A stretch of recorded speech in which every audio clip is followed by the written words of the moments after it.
It is 1:30. I will call the Development and Operations Standing Committee to order. And a special welcome to new acting CAO Skinner joining us today.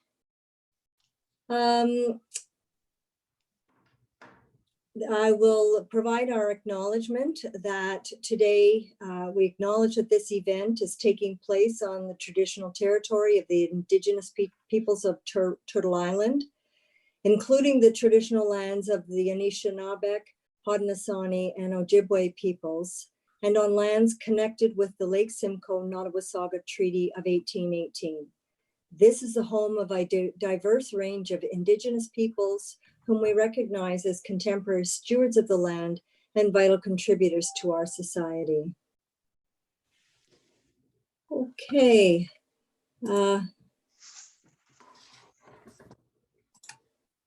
Sorry, I'm just, apologies.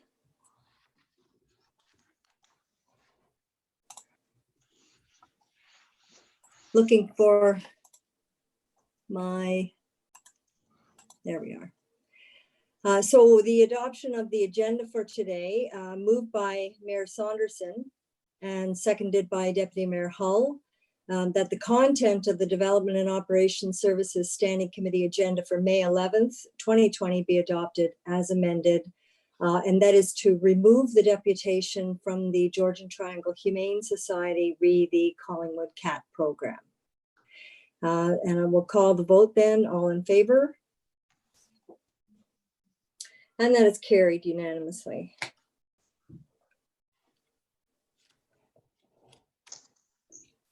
Are there any declarations of pecuniary interest? Seeing none, I will move on to our single deputation for this afternoon from Mr. Andrew Marchenko, who is principal of the Parataxis Design and Development Corporation. Is Mr. Marchenko with us at the moment? I am. Okay. Oh, there you are. Great, welcome. Thank you. It's very nice to have you today. I'll just remind you that our deputations are 10 minutes in length, and we will make no decisions today. Understood.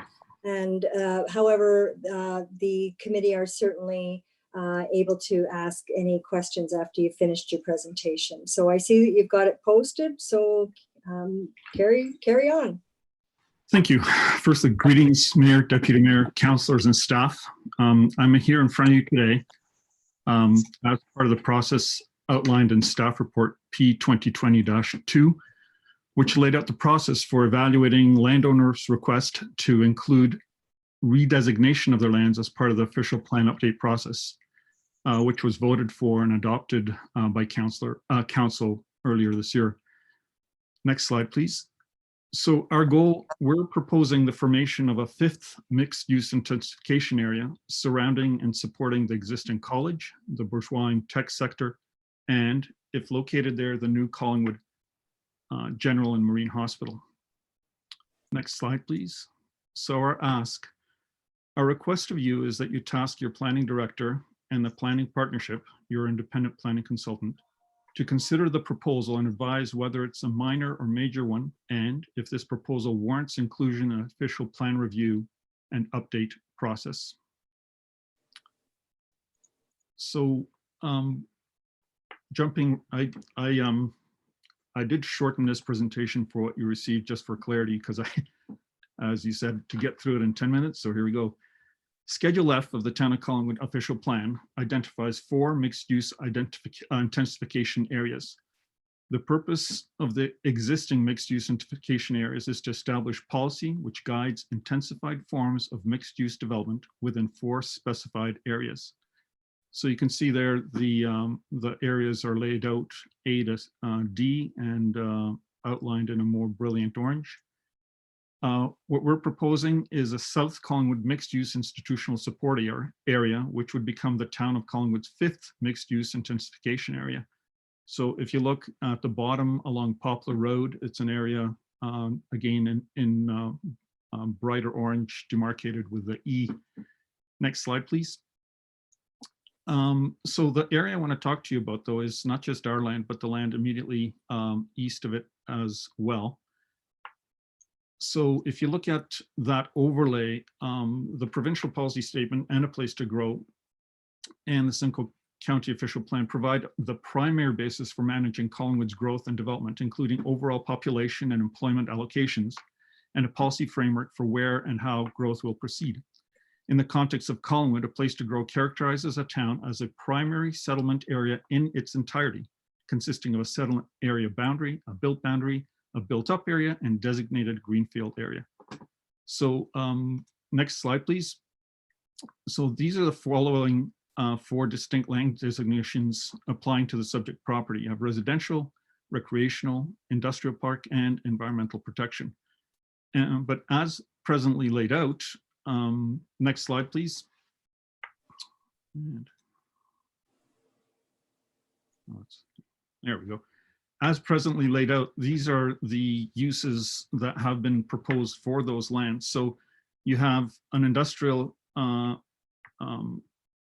8 industrial units proposed on parcel 1. Parcel 2 at the bottom, closest to the Poplar Road, you'd be allowed roughly 2 more industrial properties of the same size. Moving up to parcel 3, you have 360 low to mid-density residential units proposed, and parcel 4 is at present designated as recreational lands.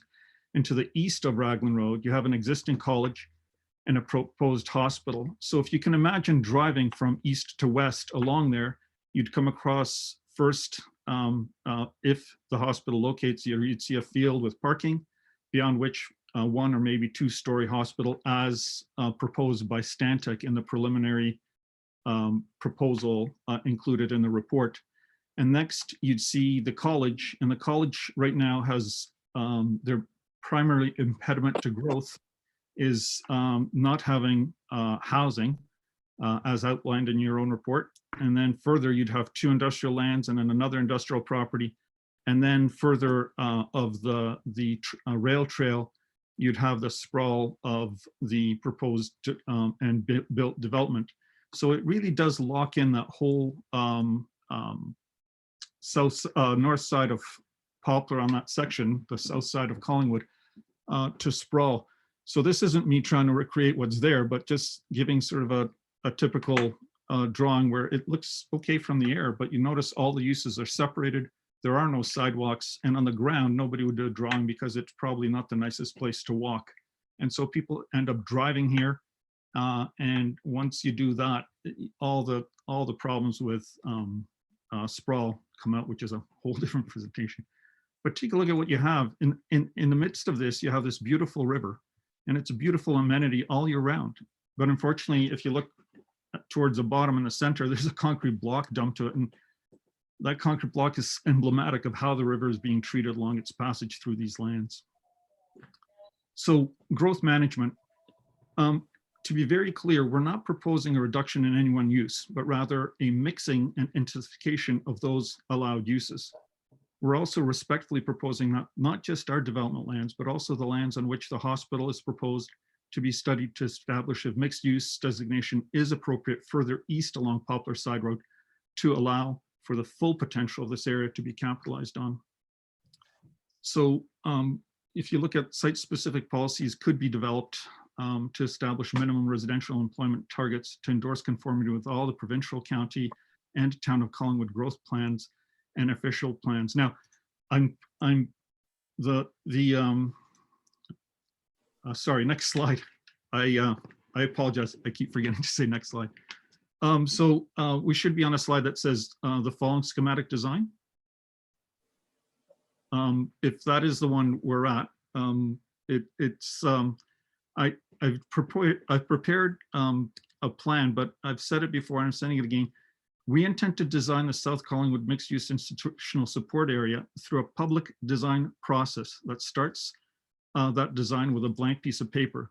The following 3 slides are provided to show one possible of implementation of T&D principles on those lands in contrast to what is presently considered for those lands that I showed you before. So next slide, please.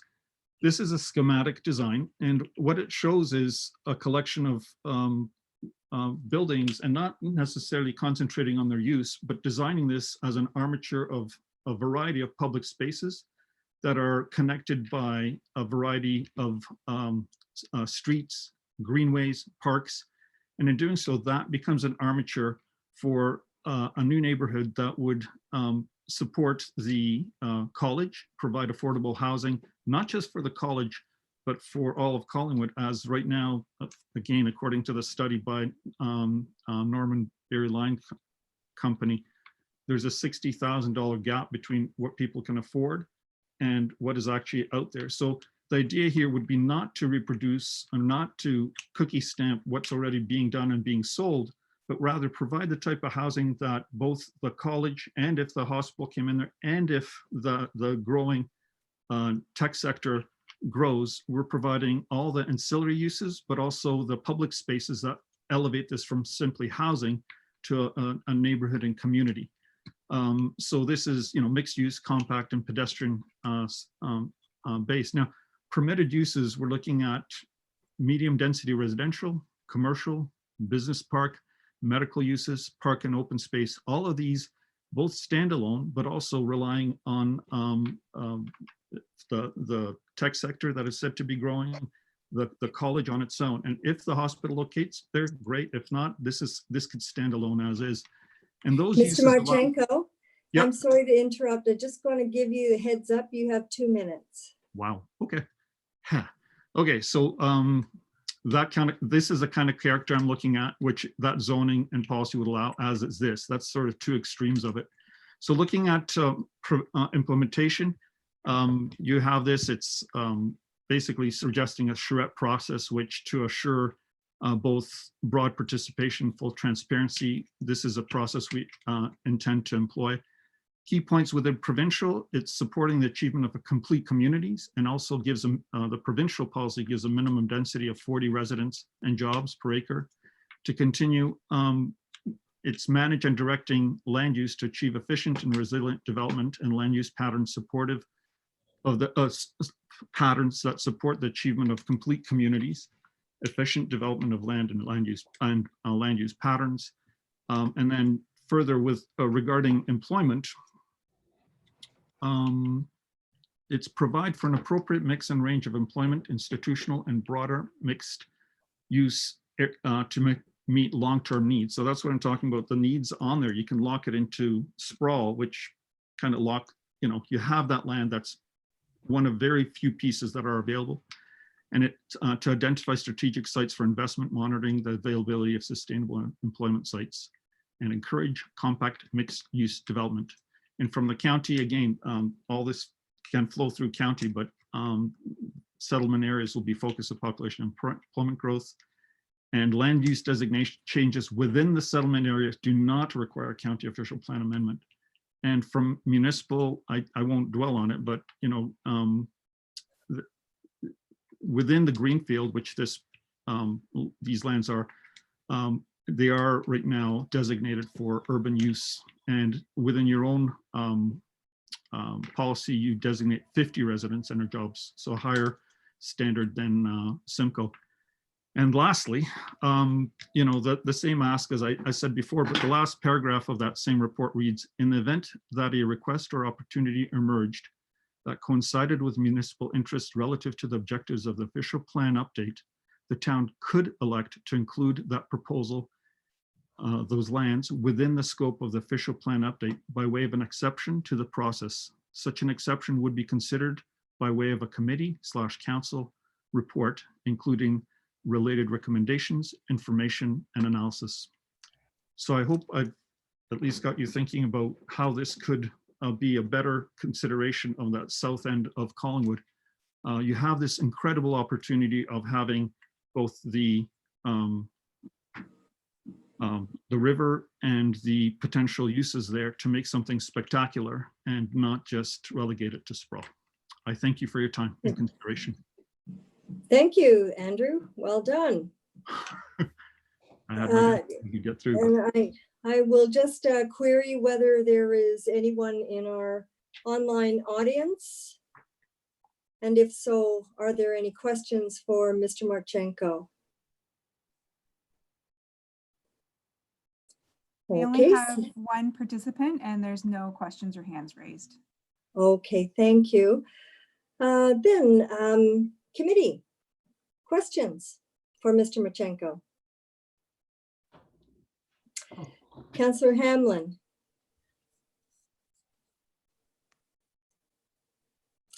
I have you. Oh, I believe I cannot hear her. I believe she's muted. Okay. There we go. There we go. Okay, thank you. Through you, Madam Chair, I have a few questions for our deputant.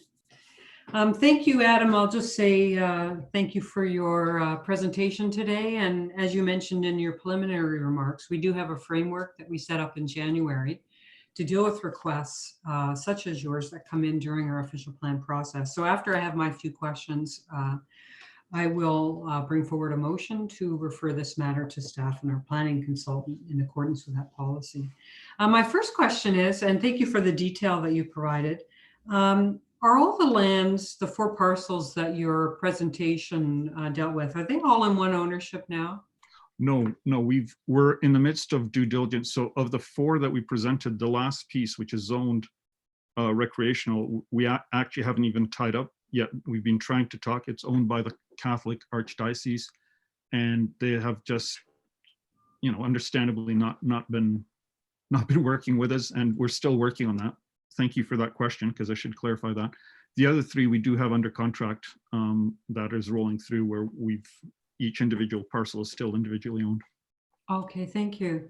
And I thought I caught in your remarks that you were suggesting that any development review take into account lands further east on Poplar than the hospital. Yeah, and what in particular, what lands were you talking about?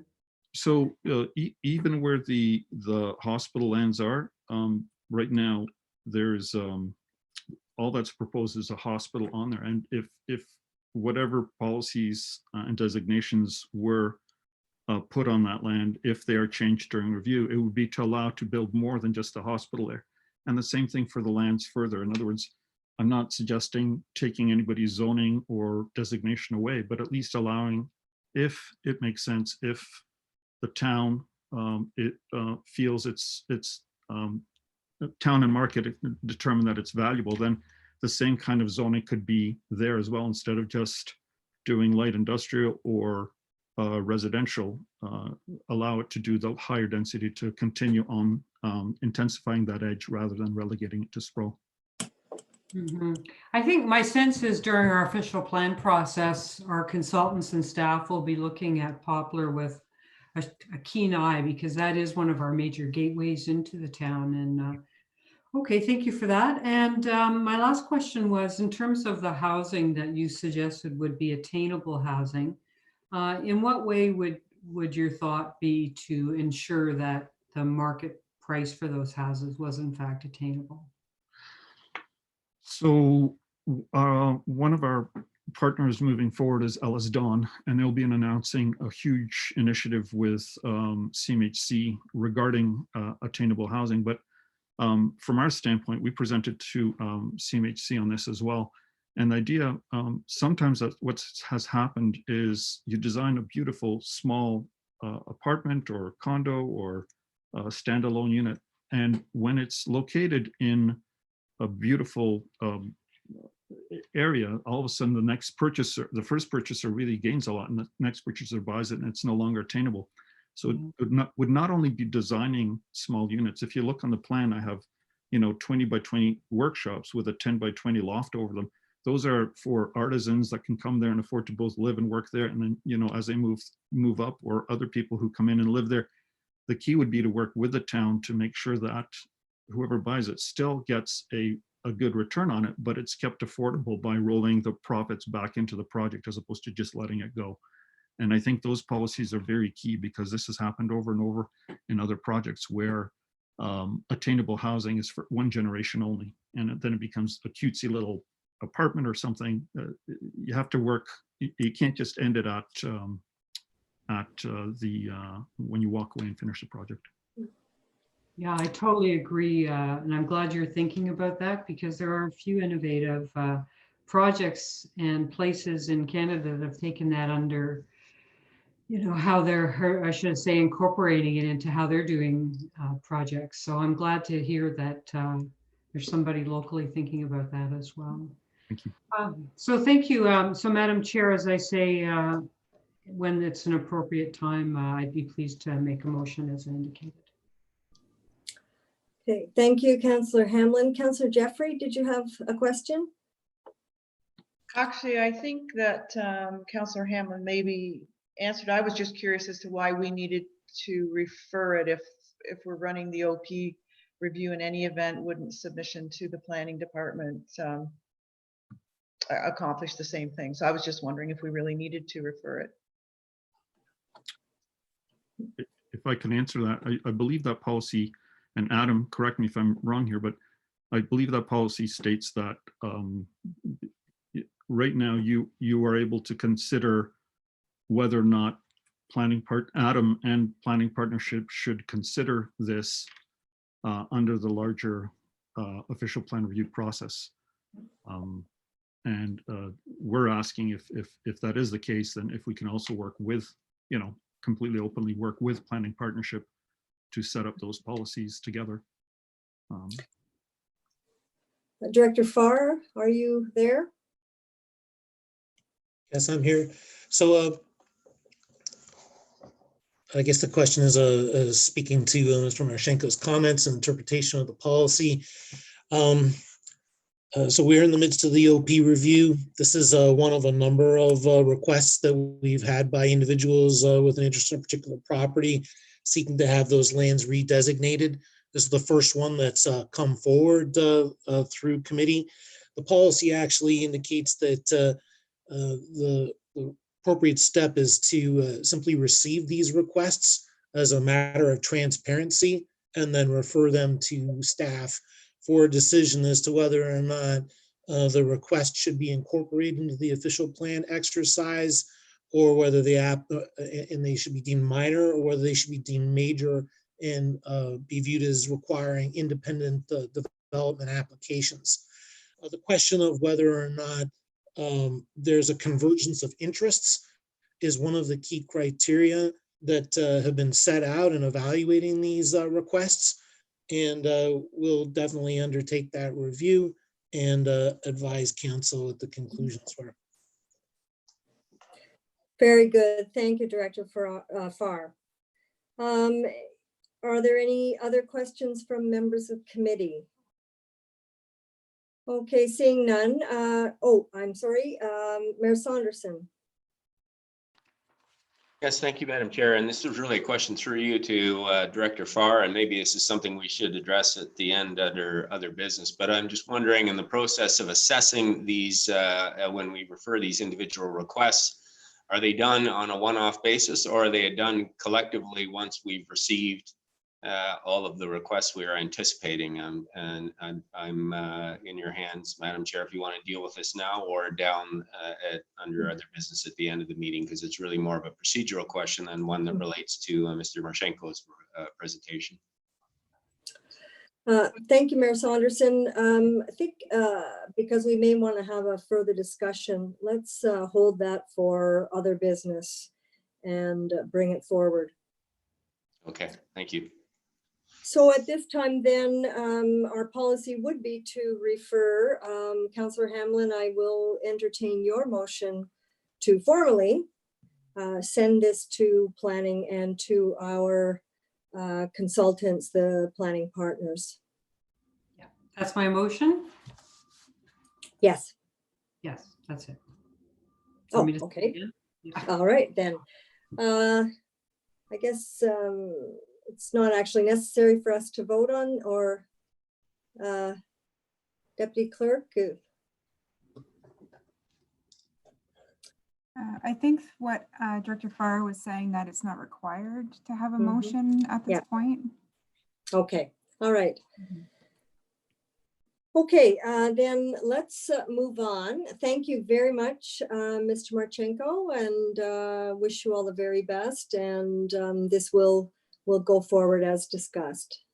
I thank you all for your time and consideration, and may you, your friends, family, and coworkers stay healthy and safe. Thank you. Thank you. Okay, item 6, staff reports.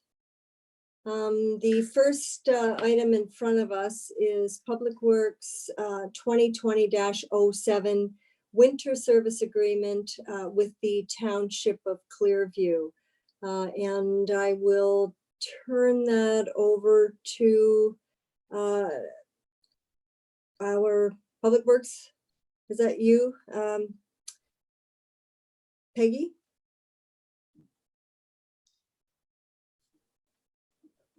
Yes, thank you, Chair Doherty.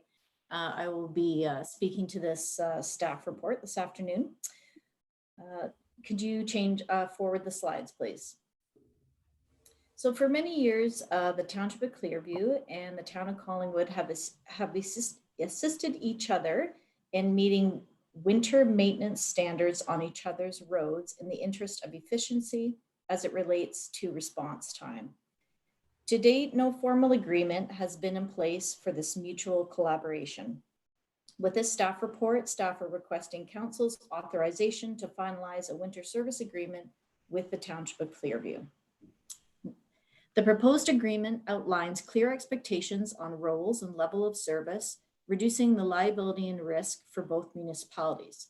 The term of this agreement extends to 2025. Next slide, please.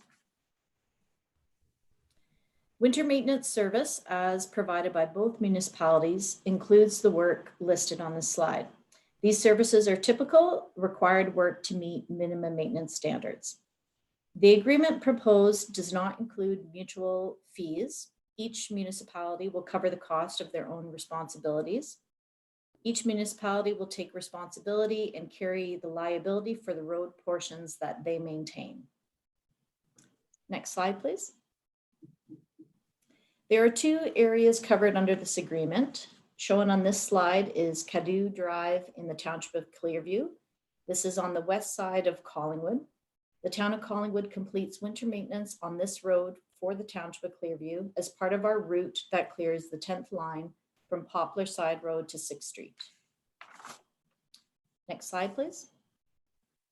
The second area is located on the east side of Collingwood. The area includes Toner Street and the Collingwood portion of Fairgrounds Road. The Township of Clearview completes the winter maintenance on these streets as a continuation of their clearing of Fairgrounds Road, a majority of which resides in Clearview. Next slide, please. This agreement is consistent with other service agreements in the county. The Township of Clearview have reviewed the draft agreement and they have passed a resolution for staff to finalize agreement with the Town of Collingwood. So again, that's what we're looking for today is committee and council's agreement for staff to work towards finalizing this agreement with the Township of Clearview.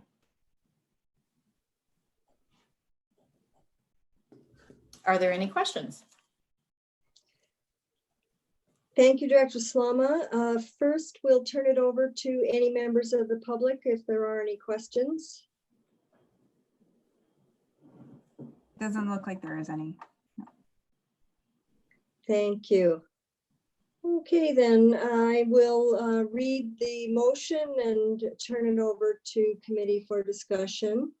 That Mayor and Council receive staff report PW 2020-07 Winter Service Agreement Township of Clearview, and that staff be authorized to finalize the Winter Service Agreement, and that Mayor and Council authorize the execution of the Winter Service Agreement subject to approval by the Township of Clearview. And that motion is moved by Deputy Mayor Hull and seconded by Councillor Hamlin. Questions or comments, committee? Okay, seeing none, then I will call the vote. All those in favor? And that is carried unanimously. Thank you.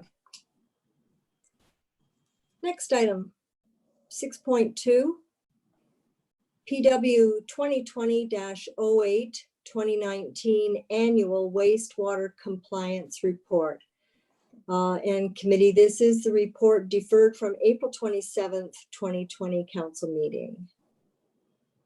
And again, I'll turn that over to Director Slama. Thank you, Chair Doherty.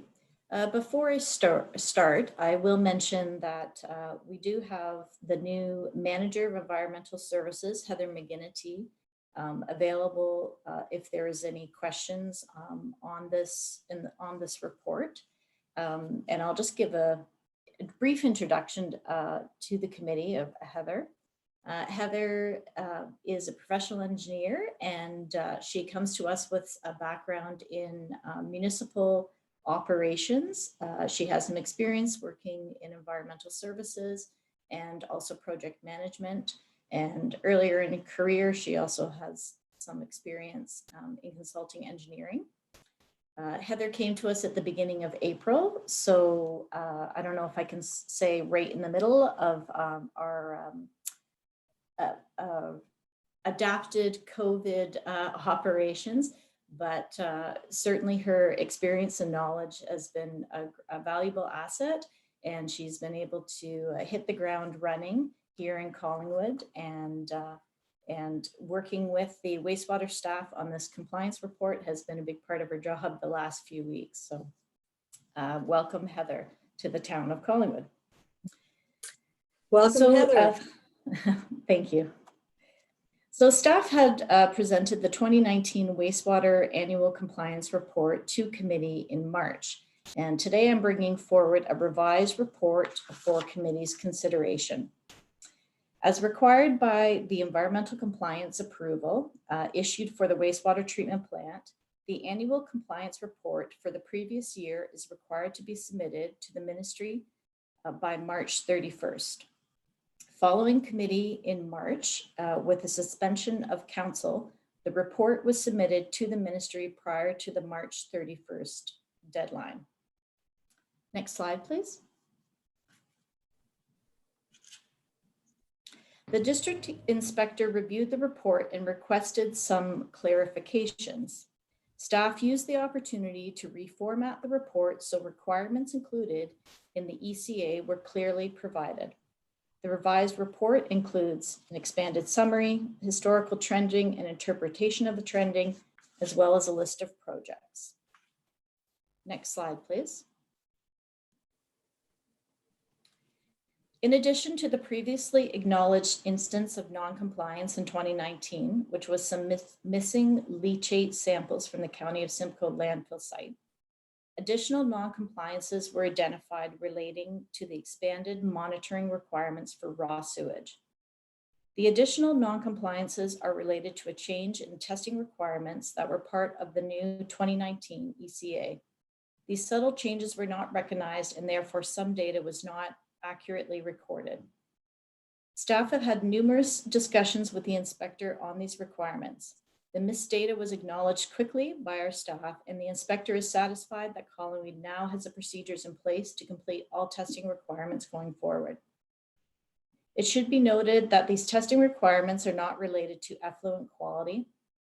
The Collingwood wastewater plant is performing above regulatory requirements, and we're producing effluent that meets compliance. We also want to note that many of these deficiencies will also be identified in the 2020 performance report, as the required corrective action was not implemented until April and May 2020. So you will see mention of these again next year. So we wanted to provide committee, we want a committee to be aware of these changes, and hence we have provided the revised report. This report has been submitted to the ministry as required. Are there any questions from the committee on this report? Thank you, Director Slama. I will first just turn this over to any members of the public that may be in our digital gallery.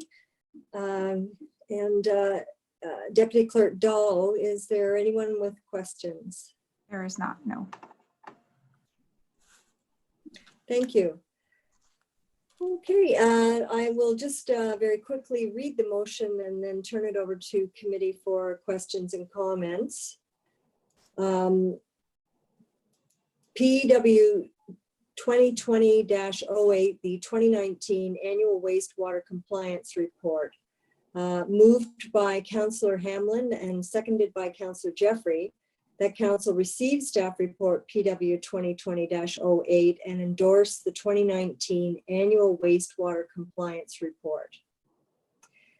Questions or comments?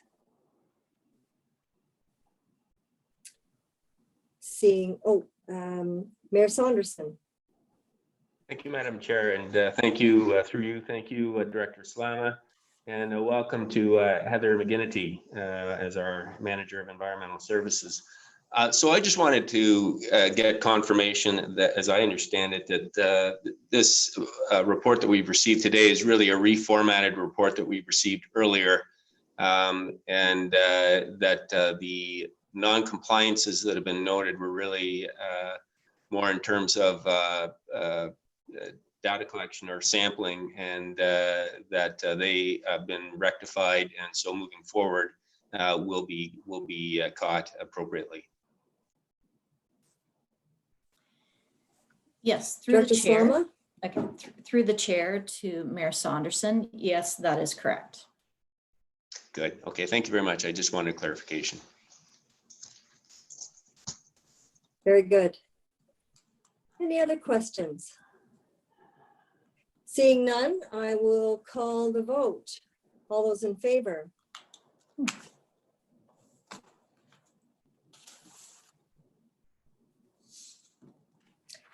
And I see that that is carried unanimously. Thank you very much. Okay. Final staff report. PW 2020-09, Boundary Line Service Agreement with the Town of the Blue Mountains. Director Slama, you're up again. Thank you, Chair Doherty. Just wait for the presentation to arrive. So similar but different to the agreement already presented with the Township of Clearview. For many years, the Town of Blue Mountains and the Town of Collingwood have both provided maintenance on Long Point Road. So Long Point Road lies on the west border of Collingwood and is north of Highway 26. Next slide, please, Chris.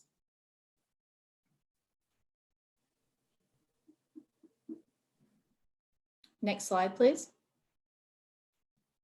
Thanks.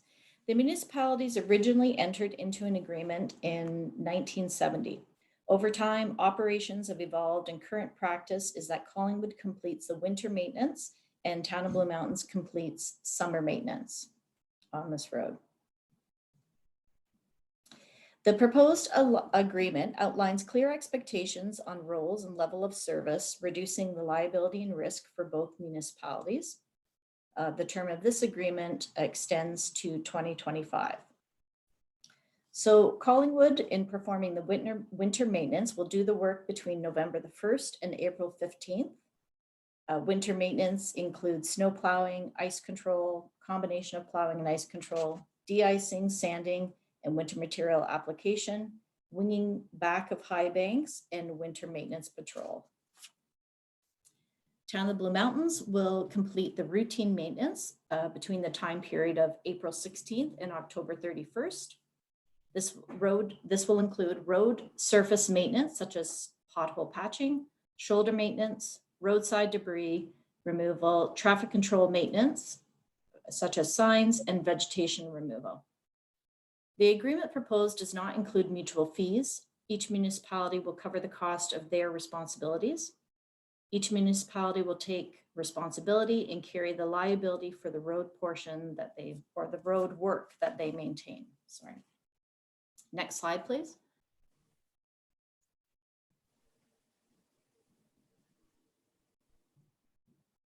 So this just shows Long Point Road. Again, we're on the west side of Collingwood, and Long Point Road runs north of Highway 26, south of Highway 26. It is called Osler Bluff Road. Next slide, please.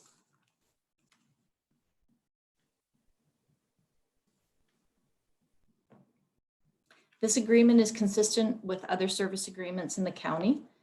The town of the Blue Mountains have reviewed the draft agreement and passed a resolution for staff to finalize the agreement with the town of Collingwood. With this staff report, staff are requesting committee and council's authorization to finalize a boundary road highway service agreement with the town of the Blue Mountains. Are there any questions?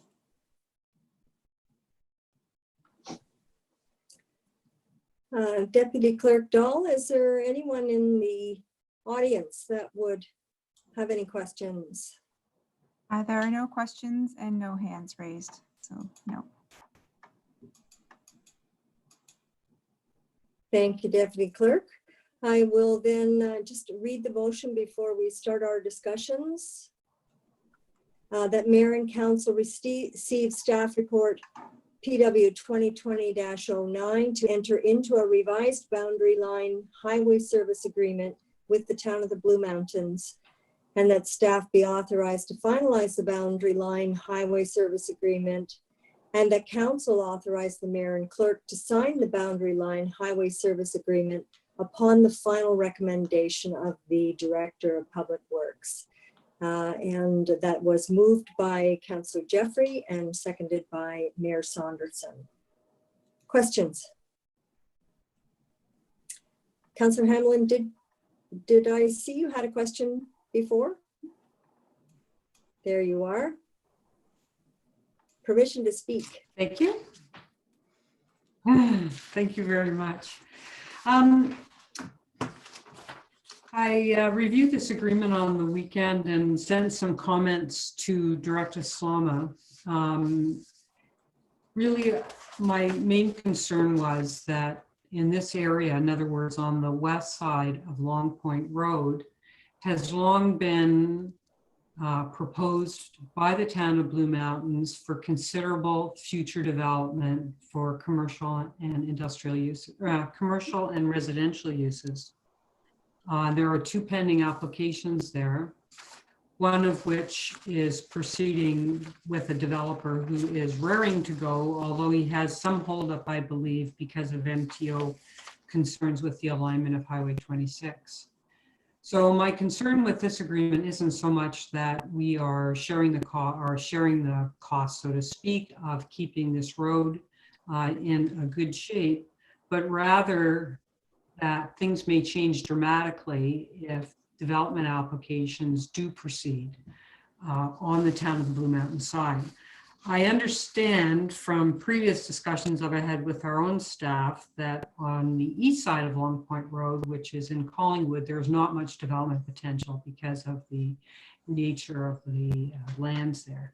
In any event, I'm wondering if Director Slama, through you, Madam Chair, could address my concerns, and in particular, how they're going to be taken into account in this draft agreement.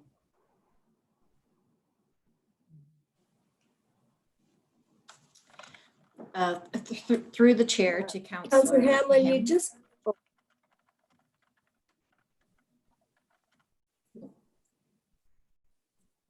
Sorry, Councillor Hamlin's last couple of words and Director Slama's beginning comments they broke up. I'm not sure whether they broke up for everyone. They broke up for me. So if you can just repeat the end of your question, please, Councillor Hamlin. Yes. On the chair, I get the petition. Thank you, Madam Chair. My question was, or my first question, I guess, is whether my concerns, my question was whether Director Slama could please address how this agreement is flexible enough to take into account development applications proceeding on the west side of Long Point Road, and in particular where the developer, in fact, well, anyway, I'll just leave it there. Great. Okay, thank you. Director Slama? Thank you. Through the chair to Councillor Hamlin. So the agreement does recognize that any development or work that needs to proceed on the town of the Blue Mountain side needs to be shared with the town of Collingwood, and we need to be given an opportunity to provide a comment. I think that Councillor Hamlin raises a valid point because there is some significant development that is planned on this side of the town of the Blue Mountains. And so Manager Cole and myself, as we work to finalize this agreement with Town of Blue Mountains, we can look to our legal counsel and review this again with them and see if there might be some more specific wording we want to add.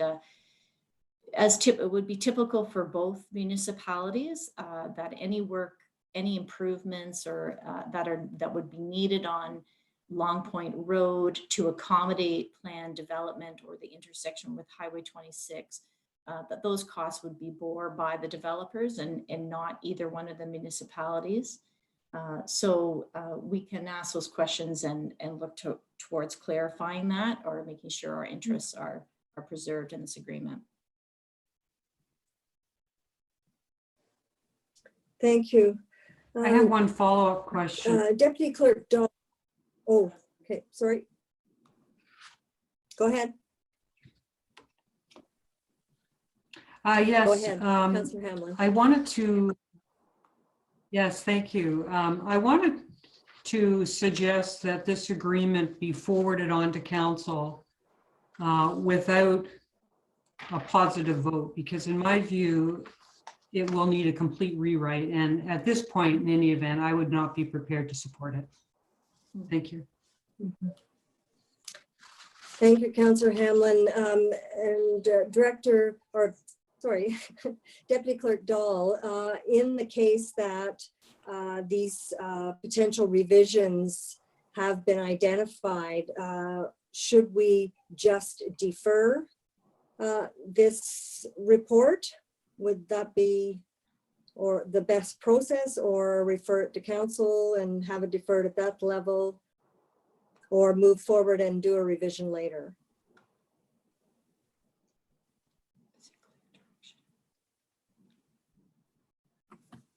Sorry, you're muted.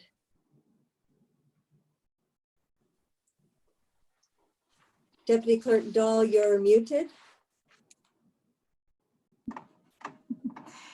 I think that it could probably move forward to That's council better. and any amendments in the agreement would be flagged for council consideration. If it's not voted unanimously, then it would be pulled as a separate item to be debated at council otherwise.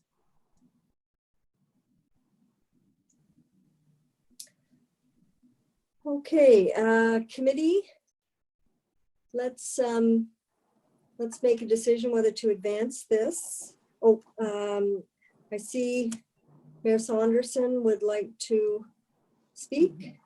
Go ahead. Yes, thank you, Madam Chair. I guess through to Peggy, if I'm incorrect in this, but I understand Councillor Hamlin's comments. But as I read the agreement, this is a cost-sharing agreement for the maintenance of the road. We do the winter maintenance, which is plowing, and it's defined under winter control maintenance. And then the Township of Clearview is responsible for routine maintenance during the non-winter season, which seems to be getting shorter. But in any event, I think subject to Councillor Hamlin's concerns about the condition of the road and the cost of maintaining that, as I understand this is really a maintenance agreement, and we're responsible for the winter plowing and de-icing. So I would think that we could move this forward to council with the caveat that the concerns raised by Councillor Hamlin be addressed through our council. And I say legal counsel in that context.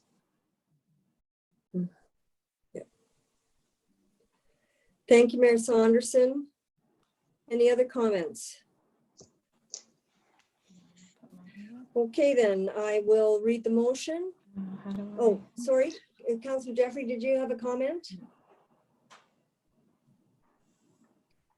You're muted. I do, I believe. No. I believe that we read the motion in, did we not? Already? Because my response to the chair's question and whether we decide whether to move forward or not would be based on a vote Sorry. on the motion already read in. Right. Yeah, so my apologies. Yes, we did read it in.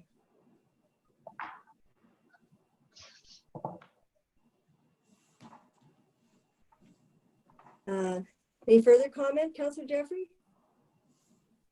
Okay. No, All that's right it. then, I will Ready to call the vote. Oh, okay. To refer to council. All in favor?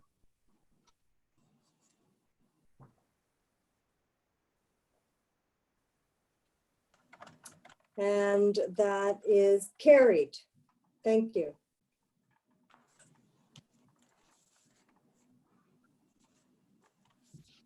Next item. Item 7, reports and minutes of other committees and boards. We have here the minutes of the Collingwood Heritage Committee. Would there be any comment from members of the public in regard to the Heritage Committee minutes? There are no comment. There's no questions or hand raising. Seeing none, I will read the motion that the minutes of the Collingwood Heritage Committee meetings held March 13th, 2020 be received and the recommendation contained therein be approved. The following recommendations to be taken under advisement with the committee composition review as per resolution 117-2020. That the Collingwood Heritage Committee support the ACO, sit at the table, engage in discussion, and have voting rights at the Collingwood Heritage Committee meetings. That the Collingwood Heritage Committee recognizes bylaw 2011-045 and amending bylaw 2015-003, in which the BIA has voting rights. And just to reiterate, we did in our March 9th meeting ask staff to review the composition of all committees and boards. Are there any, my apologies, I did not state who moved and seconded that. That was moved by Deputy Mayor Hull and seconded by Councillor Hamlin. Comments and questions? Deputy Mayor, Councillor Jeffrey. Just a quick question specific to the appointment of an ACO member. I just want to be sure that is in the singular as opposed to plural. So one person. Correct. Deputy Clerk Dahl, can you clarify? I was not at the meeting, but I'm assuming that's what their intent is, yes. Mm-hmm. And then may I ask a follow-up? Absolutely. Go ahead. So maybe if it could be just clarified when it comes to council. So if it's in the singular, will the representative from ACO be defined to a term limit similar to those who are appointed through the municipality? Or is this ACO making a recommendation to council and us then in turn making the appointment?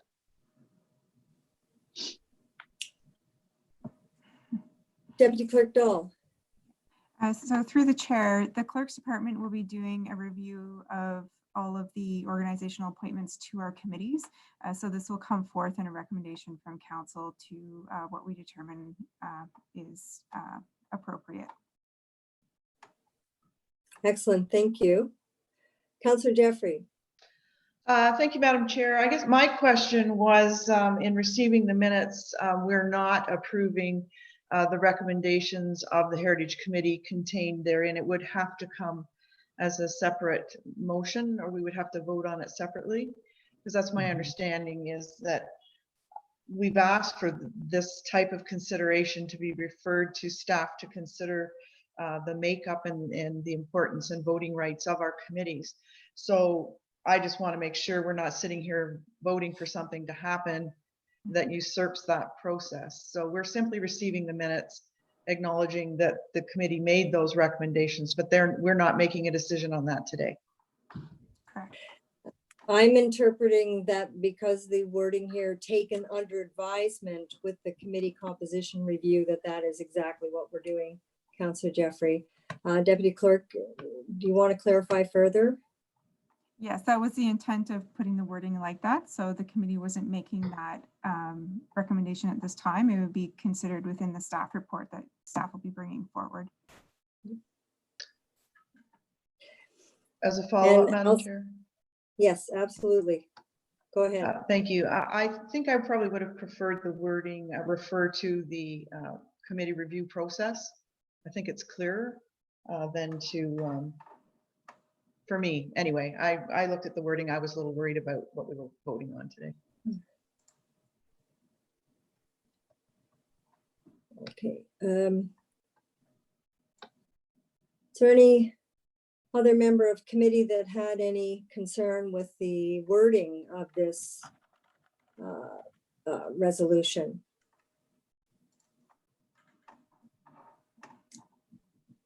Okay, then I will call the vote to refer the Collingwood Heritage Committee minutes and their two requests relative to committee composition to the staff review of all committees and boards. All in favor?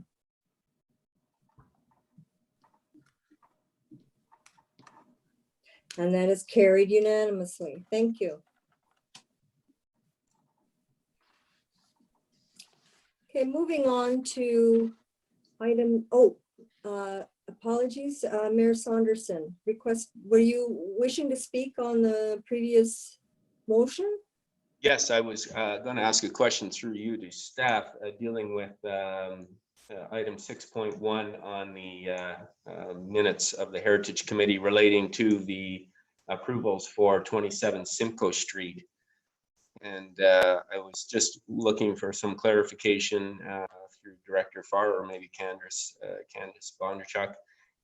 Reading the resolutions, it appears that the Heritage Committee approved some wood windows, but also some vinyl windows with respect to the proposed changes at 27 Simcoe Street. And I was wondering if I could just get some further background on that from staff.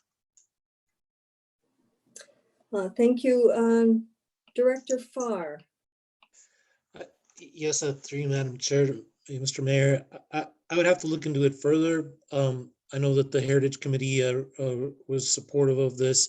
The 27 Simcoe is coming back as a site plan to committee for review.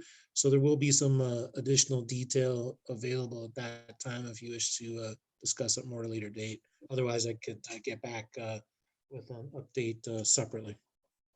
Okay, well, I'd appreciate that. I was interested and pleased to see the flexibility there, and I was wondering under what considerations the Heritage Committee made that decision. I think that flexibility, because in developing some of these older buildings and making it economically feasible for the owners, there needs to be a little bit of interplay there. So I was pleased to see that. Thank you, Mayor Saunderson.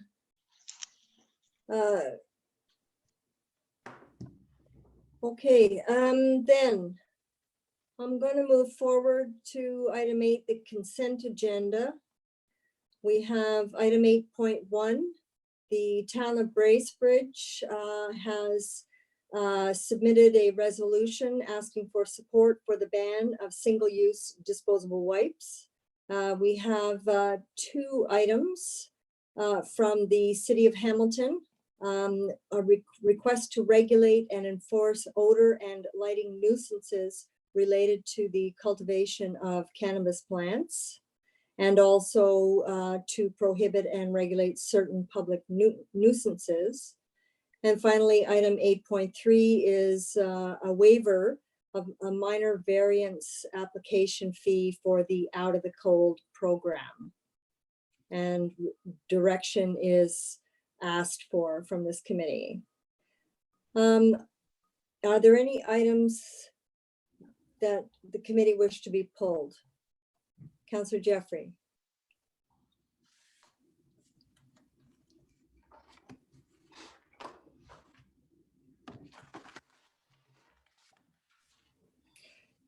Councillor Jeffrey, can you unmute your mic? Do this enough, you think I'd know. I'd like to pull 8.1, please, and 8.3 if we need it as well. Thank you, Councillor Jeffrey. Any other items? Councillor Hamlin. Yes, thank you. I would like to pull 8.2, and I also, I'll just stand behind Councillor Jeffrey with respect to 8.3. Thank you. Okay, Councillor Jeffrey, item 8.1. Thank you very much, Madam Chair. I remember bringing this to council from FCM with respect to the single-use disposable wipes, which aren't really disposable down into our wastewater system. So I have the suggested wording here with respect to supporting this, but I have a couple of changes to it as well. So can I read my proposed motion? Yes, go ahead.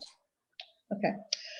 Whereas single-use disposable wipes cause significant negative impacts for wastewater treatment plants, therefore be it resolved that the Standing Committee support the town of Bracebridge in lobbying the provincial and federal governments to implement a ban of single-use disposable wipes, and further that council petitions the federal and provincial territorial orders of government to standardize the allowable labeling of single-use disposable wipes to clearly indicate that they cannot be flushed, and further that the town of Collingwood Environmental Services Department develop an education program for all system users in the town of Collingwood.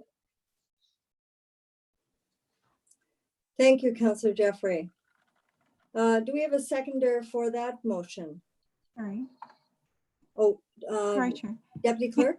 Can we just put the motion on to receive the consent agenda and then deal with the items pulled after? Oh, okay, yes, thank you. Thanks. Okay, then can I have the vote to receive the consent agenda? All in favor? And that is carried unanimously. Okay, moving on to Councillor Jeffrey's motion in regard to item 8.1 from the city of Bracebridge, calling for the ban of single-use wipes. Is there a seconder for that motion? Mayor Saunderson. Councillor Hamlin, do you wish to speak to this motion? Yes, thank you, Madam Chair. If we had received this before the COVID crisis hit, I wouldn't have thought twice about supporting it, to tell the truth. But my concern currently is that these single-use so-called disposable wipes are very, I would say, more than handy for people who are trying to eliminate any speck of this virus from their home or business or automobiles. And I feel uncomfortable supporting this unless I was to know that this wouldn't have a negative impact on our residents' ability to protect themselves from this virus at this time. And I would always support that portion of the motion, if I can just say that we need to have clearer labeling to explain that these are not disposable, and further that all disposable wipes should be, or all wipes, if I can put it that way, should be biodegradable. But I'm just not prepared to support that we should be not having access to these wipes at this time. I am happy to refer this to staff for their input if there was a seconder in that respect. Okay, so are you making a motion to refer this item? Yeah. Okay, is there anyone to second the motion to refer this item? Councillor Hamlin, there is no seconder. Okay, we will go back again to Councillor Jeffrey's motion. That has been moved and seconded by Mayor Saunderson. And Mayor Saunderson, do you wish to speak further to this motion? Yes, thank you, Madam Chair. And I certainly understand Councillor Hamlin's comments. I guess the issue is that with hand sanitizer and just watching the news the other night about taxi decontamination and wipe downs, as well as listening on the Police Services Board comments from the Police Services Board about how they've implemented wipe downs for the police cruisers and all points of contact, touch contact for their equipment. I think there are suitable ways that can be done without using the wipes, that it can be done with sprays and other wipes. And having and I guess I would put this through to Director Slama, but my understanding is that these disposal wipes are showing up with increasing frequency in our wastewater treatment plant and causing problems there. So I guess that I think that there are other ways that proper sanitation and wipe down can be done. And that really with the growing problem we're seeing these in the wastewater plant, it is posing an increasing problem. So I guess maybe through you, Madam Chair, to Director Slama, if she has any information about the frequency that these disposal wipes are showing up at the wastewater treatment plant and the kinds of problems that they cause.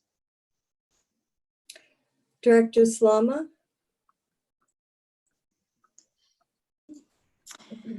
Thank you. Through the chair to Mayor Saunderson. Yes, these single-use disposable wipes are showing up with increasing frequency at our wastewater plant. And typically they clog the influent pumps. And so the pumps then can't operate properly. They need to be taken out of service and maintained and cleaned up and put back into service. So industry-wide, this is an issue as well. We're not, of course, the only municipality that is experiencing this. And it is being noted in the industry that this is happening more frequency, and there is a cost to operations to deal with them. So one of the items is that these wipes, one problem is that these wipes are labeled flushable when they're not, and that from the sanitary sewer collection perspective or the wastewater treatment plant, like that's what our concern is. There is that some of these are being labeled as flushable and they're not. They are disposable, they can be put in the trash, but then that you go into, you're looking at it, you're giving a different consideration, right? Maybe and maybe we don't want to see these at our landfill sites either. So I'm not sure if that answers the mayor's question or provides a little bit of context, but. It does. Thank you very much. Any other comment, committee? Oh, CAO Skinner.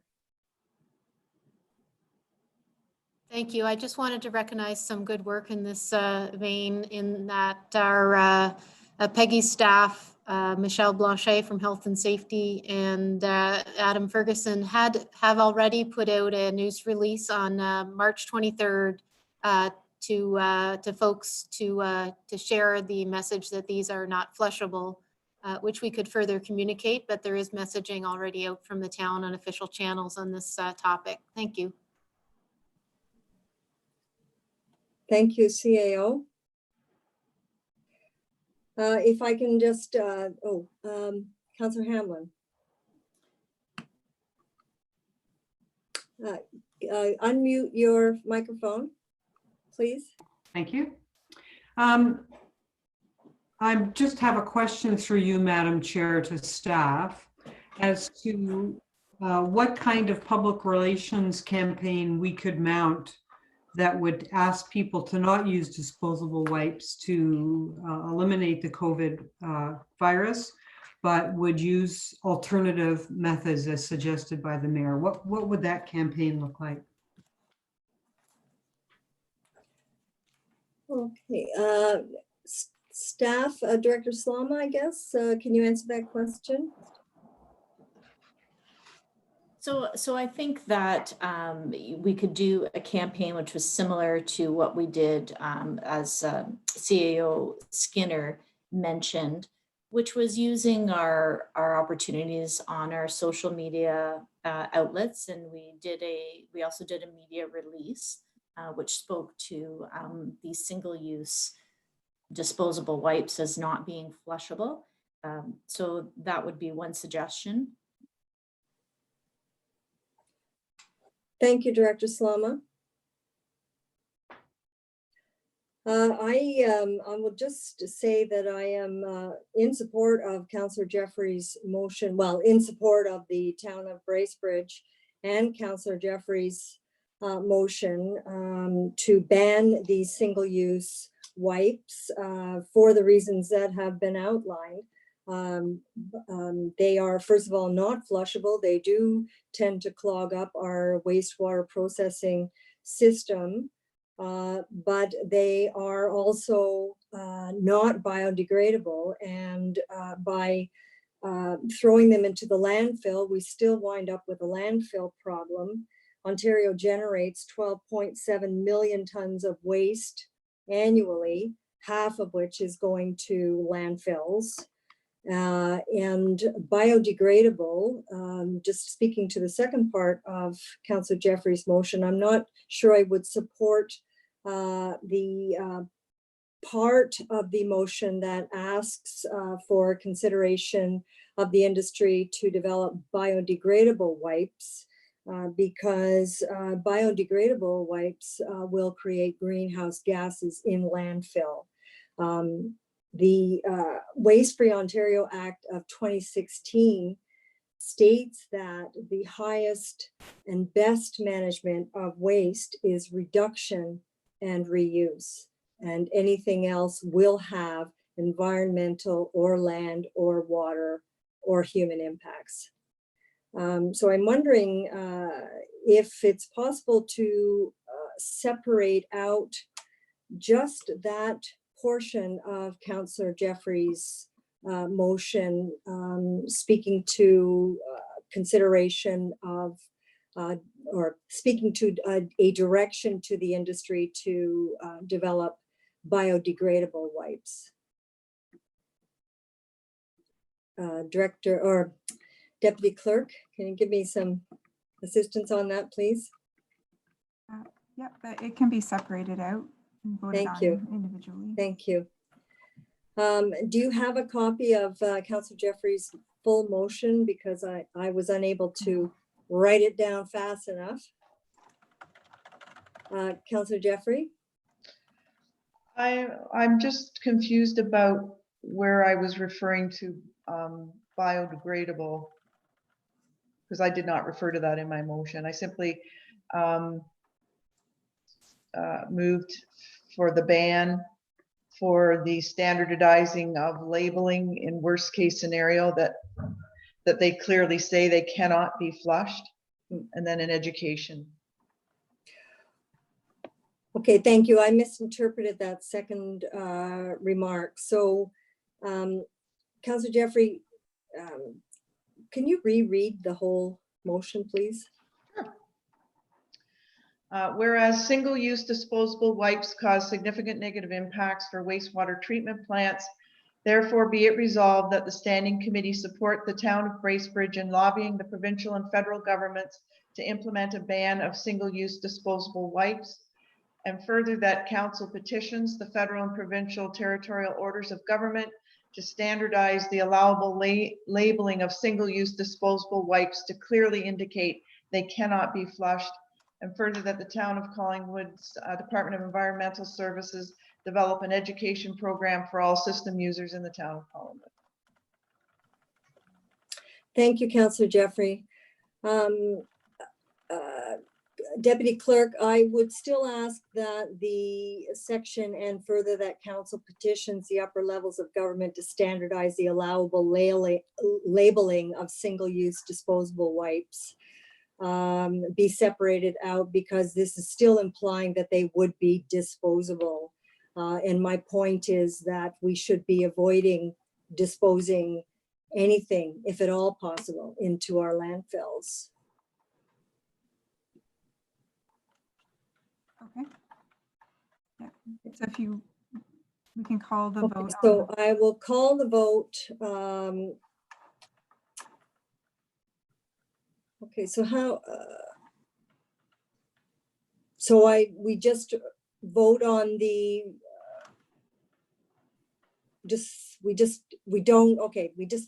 and further that, we just don't vote on that, is that? Correct. Okay, I'm sorry, committee. Just the first part of the motion then. All in favor, call the vote, all in favor. Okay, and that is carried. And the second part of the motion to petition upper levels of governments to standardize the allowable labeling. All in favor.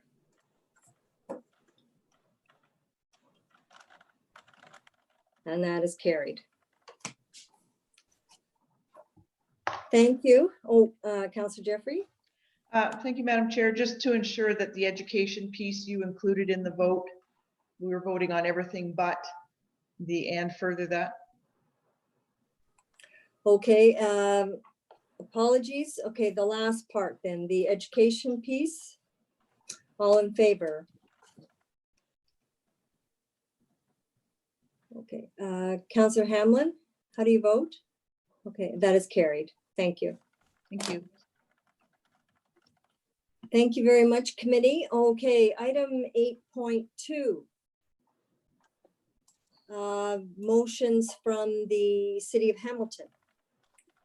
Councillor Hamlin, I believe it was you that asked for that item to be pulled. Yes, I've since changed my mind, Madam Chair. I'm not going to address that today. Okay, thank you, Councillor Hamlin. Item 8.3. Councillor Jeffrey. Oh, I'm unmuted. So I think this is has been such a valuable program for us in Collingwood, and I think we always support those services that are looking after our more vulnerable residents. And so the clerk deputy clerk had prepared a motion, which I'm prepared to read in, unless you're reading it in. Do you have it? I do have a motion, actually. And I'm prepared to move it. Okay, so I'll just read it out for the rest of the committee. Whereas the Out of the Cold program was established in 2019 and operated out of 250 Peel Street, Collingwood, as a not-for-profit organization assisting Collingwood residents and providing them with shelter during the winter months. And whereas to operate out of the current location, a temporary variance to the zoning bylaw was provided and has since expired, and a new application is required. Be it resolved that fees associated with the minor variance application for the Out of the Cold program be hereby waived. So Councillor Jeffries moving that motion. Deputy Mayor Hull seconding. Thank you. Questions or comments? I will just ask the question of Director Farr.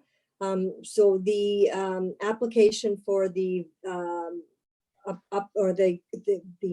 the current application for variance, this is also for a temporary variance, is that correct? Until they find more suitable long-term location?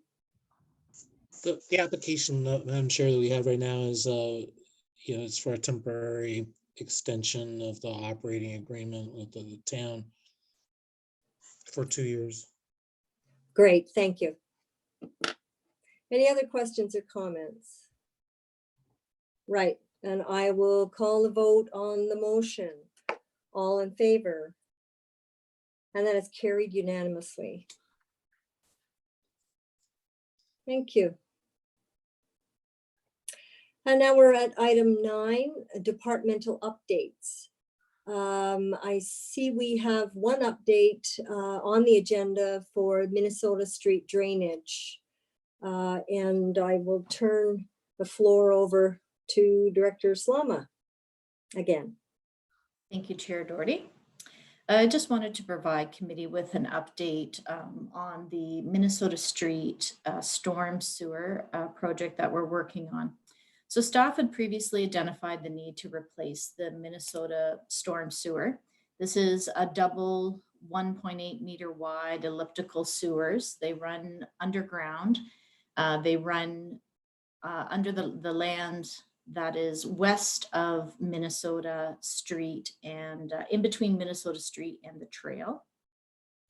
So staff had divided the project into phases, and in 2020, we were moving forward with detailed design for the first phase with construction planned in 2021. I will mention that the town has applied for infrastructure funding for the entire project, which we had planned would span over 3 or 4 years. So in April, staff received an engineer's opinion with respect to the structural integrity of the storm sewer that's included in phase 1. The phase 1 section runs under the leisure time property, and it also runs under 70 Huron Street, which is the Dunn Capital property just north of the leisure time building. The sewer is compromised in some sections, and there was a concern of weight over the sewer. So the engineer's opinion recommended preventing any external weight over the sewer for the entire section that I'm calling phase 1. As such, the town has fenced off the affected area on both properties. Our staff have asked the consultant to expedite the design for this section, and we hope to proceed with construction of this replacement section this year. The consultant will also be providing an update, or will be providing an engineer's estimate for the project construction cost. So these costs, we had budgeted for some costs in 2021, but we wanted to just provide the committee with an update that when we receive the engineer's estimate for this phase 1 section, we will be coming to committee with a staff report, which is requesting the advancement of the 2021 budgeted money so that we can complete construction on the sewer as soon as possible. So again, with respect to the funding, I will note that any work that we do on the project before we receive funding approval would not be applicable under the funding. So we will possibly lose out on some of that opportunity. We have contacted the funding organization, and they haven't completed review of our application yet. So we can't right now provide, we have no update or timeline that we can provide to committee on when we'll hear back from the funding. So I just wanted to provide that update in case there was any questions, and to let committee know that we will be coming back with a staff report as soon as possible. Very good. Thank you. Mayor Saunderson. Thank you, Madam Chair. Through you to Peggy. Peggy, the section that is compromised that we're aware of, are we taking steps to make sure that it's roped off so that there's no additional weight on top of that area where it runs? Yes, through the chair, we have fenced off the area over top of the storm sewer on both properties, on the Leisure Time property as well as on 70 Huron Street. So that is preventing access over top of this sewer. Thank you. One follow-up question, Madam Chair. So assuming that it's necessary for us to move forward on phase 1 before there's any funding announcement, is there any mechanism for trying to increase our requests in the subsequent phases to make up for that? Or is that it's water under the bridge or out the sewer pipe, I guess? Through the chair, I'm not aware of any mechanisms, but I will speak to Manager Velick about that. That would be appreciated. Thank you. Those are my questions. Thank you. Councillor Hamlin.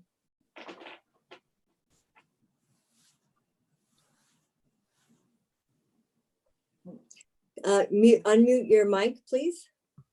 Thank you. Through you, Madam Chair, I have a question for Director Slomo. I heard you say that part of the problem was the weight on the sewer and that part of the lands affected was the privately owned building at 70 Huron Street. And I was just wondering what the weight is on the sewer on that particular property. Through the chair to Councillor Hamlin. So the sewer runs under 70 Huron. The sewer runs under a portion of their parking lot. So the concern was just having vehicles drive over the sewer or park, being parked for a period of time throughout the day over top of the sewer. So we have isolated some of the parking spots so that that is prevented. And also have a follow-up through you, Madam Chair. What is the solution that will be undertaken? Through the chair, we will be fully replacing these dual storm sewers. So it's full capital replacement of the pipes. Sorry to be picky about this. I have another question, Madam Chair. Were these storm sewers, were they put in at the time the building was built? And if so, is there any obligation if they weren't built to the right standard for the developer of that project to replace them? Through the chair, no, these sewers were in place before the Duncap building was constructed. They were also in place before the Leisure Time Club building was constructed, because actually the construction of the Leisure Time building, the foundation bridges over the storm sewers as part of the building construction. So the town has an easement for these storm sewers on 70 Huron Street. Okay, thank you very much. Thank you. Councillor Jeffrey. Thank you. So I wonder if Councillor Hamlin's questions beg a further question is there like an inspection process that happens before these developments happen of parking lots over top of the sewer pipes and things? Like, just is there a preventative way of addressing this at the outset of the development of those properties or any property? Through the chair, storm sewer pipes in parking lots is not that uncommon, but as this is a municipal storm drain, there is a requirement to have these inspected on a regular basis. I believe it's once every 3 years. And so the town has completed inspections on this storm sewer. Thank you, Councillor Jeffrey. Follow up? Just as a follow-up, I guess my question was at the time when, I mean, maybe it's too much, maybe there's too much digging, but if someone's going to put a parking lot in for presumably a very long time, shouldn't, well, maybe the costs of replacing it after aren't that big a deal. I'm just wondering if there's some kind of preventative way of inspecting them before those things happen, but maybe it's not reasonable. Any further comment, Director Slama? Through the chair, like I can't say whether the storm sewer was inspected, specifically before Duncap, purchased the building or purchased the property and changed what was developed on that property. But again, like I think that there's opportunities for this kind of infrastructure to exist in these locations, but there's also opportunities for to consider how the infrastructure can be better located. Thank you, Director Slama. Any Mayor Saunderson? Yes, thank you. And I think I saw the CAO's hand go up here at one point, but it seems to me this is touching on an asset management plan concept, because this is clearly a sewer pipe that's come to the end of its useful life around the time we were thinking of replacing it. But I know as we go down the asset management plan road these days, there is we have WorkTech as the software we're dealing with, but I think these things are becoming hopefully we're getting better records and estimates of the lifespan of infrastructure such as this pipe, so that moving forward we're able to plan and not run into this time crunch with the application process. So maybe through you, Madam Chair, to the CAO, if she can just talk about our current asset management plan process. CAO Skinner? Thank you. Through you, Chair Doherty. I was putting my hand up briefly and I was going to say the exact same thing. This is very much an item that would be an integral part of our asset management work. So a number of components are in place and there's some yet to come, such as our buildings that have been on the plan to complete this year. And one of the things that I'd like to talk to council a bit about and the appropriate committees as we go into the budgeting process is how the status of those asset management reviews and how they compare with our reserves and reserve funds to meet our needs in the long term. So in the case of this one, Director Slama has said that it was a bit of a surprise, the amount of deterioration once they actually went in and looked at it. But this is an example of good engineering practice. And in fact, the fact that it was looked at and not that there was a half a pickup truck in a hole in someone's parking lot was something that proves out the worth of an proactive asset management plan. So you catch things that are in a more advanced state than you anticipated them to be in. So thank you. Thank you, CAO Skinner. Any other comments from the committee? Any other departmental updates? Director Farr? Well, Madam Chair, earlier the mayor had asked for some further, I guess, thoughts on how requests to have properties re-designated as part of the official plan update would be handled. And Director Farr? Actually, if I can just, the next item on the agenda is other business. Okay. And I see that CAO Skinner had a request to speak. So okay. I'll answer her question and then I'll turn it over under other business. CAO Skinner? Thank you, Chair Doherty. I just wanted to mention that as part of the updates, tomorrow, the 12th of May, had been named by the province as the Day of Action on Litter. And we had a campaign worked out to do more extensive litter-related messaging. However, we are still going to put out an encouragement tomorrow on social media and various channels that people with appropriate physical distancing still pick up some litter around their properties and hope to enhance our town and what it looks like. Thank you. Thank you very much, CAO Skinner.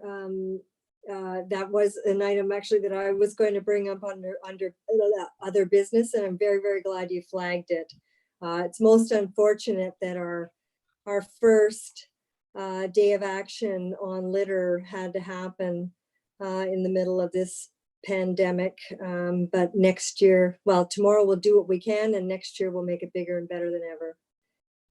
Okay, under other business, Director Farr. Right. Oh, I'm sorry, Deputy Clerk.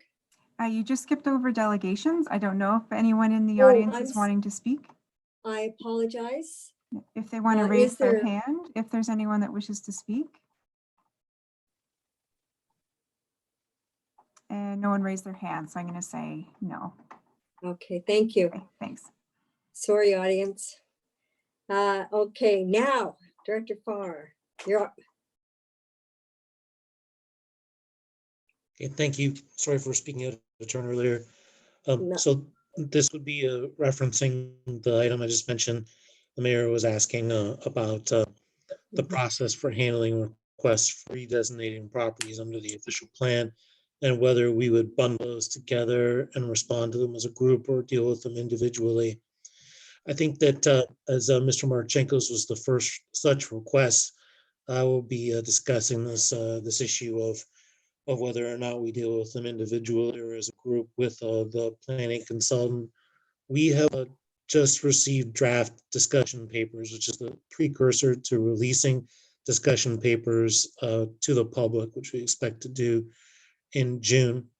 Those discussion papers will reflect some of the thinking around land budget analysis and may begin to define some of the issues for consideration and development of options. And this might be a good context in which to consider how requests for redesignation are bundled. I can mention that in addition to the very specific request that Mr. Marchenko made, that we have received quite a few inquiries at the very least regarding conversion of industrial lands for commercial purposes or the expansion of commercial uses across the town.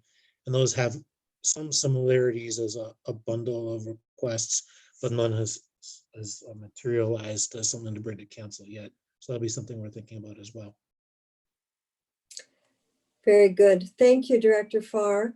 Mayor Saunderson, does that answer your question? Yes, it does. Thank you very much, Director Farr. Committee, are there any other items under other business? Okay, seeing none. Can I have a motion to adjourn? Councillor Jeffrey, thank you. And then all in favor to adjourn? Thank you very much, committee. Have a good rest of day. You too.